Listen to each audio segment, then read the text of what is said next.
Lesson number 1. Never believe a prediction that doesn't empower you. When I was born, the doctors told my parents that I would be dead within the first 24 hours of my life. 35 years later, all those doctors are dead.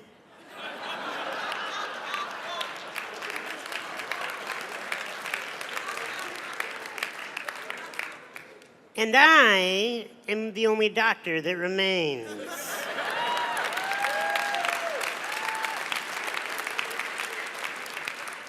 Never believe a prediction that doesn't empower you. How many predictions have been thrown at you your whole life? If you believe predictions that do not empower you, you will wither away and die. Either physically die or your spirit will die as you just walk around the world like a carcass that is just following the masses. You will be given a lot of titles in your life. You will be told so many different things. You must only listen to that which empowers you. I have a belief that has served me in my life, and that is that everyone is rooting for me to win, even those that do not know it. And I am not here today to tell you that I have had adversity in my life, and so therefore I know what you're going through. I don't have a clue what any of you are going through in your lives. I did not grow up in your neighborhoods, more than likely. I did not have your set of parents, nor do I live in your body.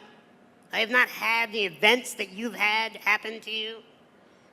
I can tell you I'm only an expert on one thing, and that's how to be me. And I do it well.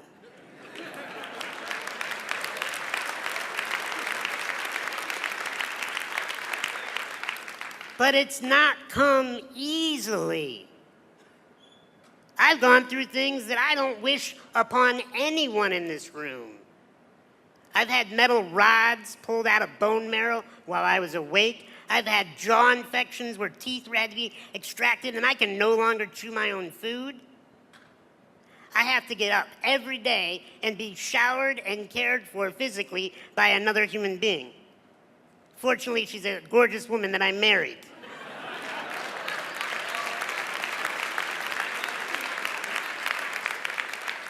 I get stared at everywhere I go, and the moment people meet me, if they don't know a thing about my resume, they automatically, just by the human nature, think to themselves, oh, it must be so difficult to be that man.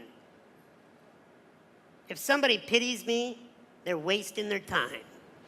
Because I have chosen a life of strength. And I am here to help you choose a life of strength. But I'm going to tell you, we've talked about drugs here. You know what the worst drug to ever hit the human race is? Pity. The moment you feel sorry for another person, or the moment you feel sorry for yourself, you're hosed.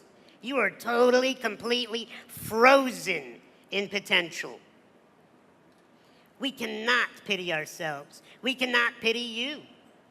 Yes, I get to go home today. Yes, I get to have what many would call freedom, but I'm going to talk to you about freedom, about what I really choose to see freedom as.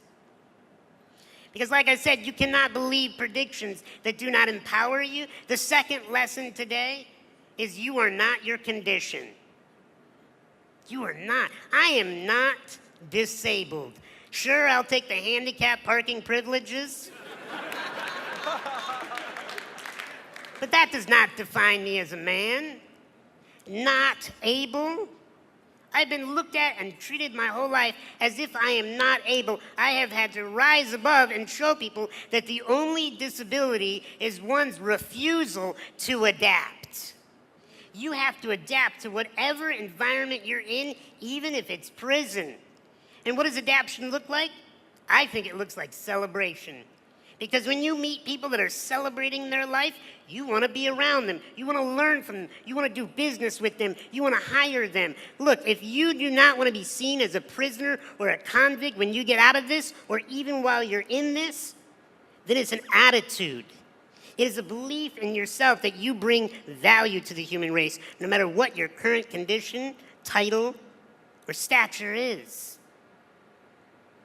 Because if I believe that I'm disabled, I would wither up, I would be shy, I would be insecure, I would be afraid, I would act like I need your help.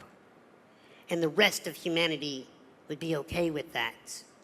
But I choose something else. I choose to be strong, I choose to be a leader, I choose to have words to move this planet. I'll tell you why I was born.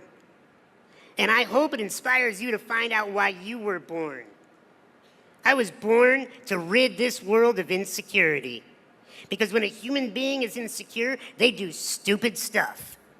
When we feel like we're not enough, we chase external validation and external objects to try to tell us we're enough. Thank you.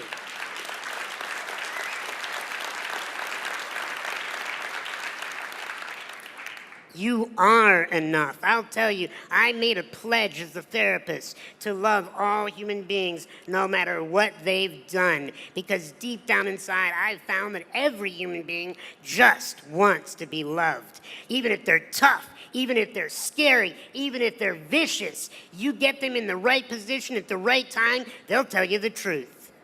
They just want to be loved. You know who they want the love from the most? Not their moms, not their dads, not their wardens, none of these people. They want to be able to look in the mirror and love themselves. And if you can figure that out, then you're going somewhere.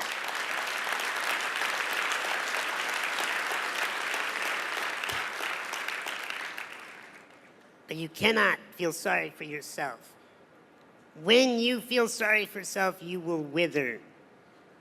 But there's a contradiction to feeling sorry for yourself. At the opposite extreme, it's what I call bullying yourself, beating yourself up, being your own enemy and telling yourself that all those predictions, those negative opinions, they're true, they're right, you're washed up failure, you're not going to amount to anything. Bullying yourself is the most dangerous thing that you could do. You cannot afford to pity yourself. You cannot afford to bully yourself. You have to love yourself. Because the last lesson that I'm going to share with you today, that is, I'm going to teach you what the real prison is. It's not surrounded by barbed wire or electrical fences. The real prisons do not have guards. The real prison's up here. And we all got it.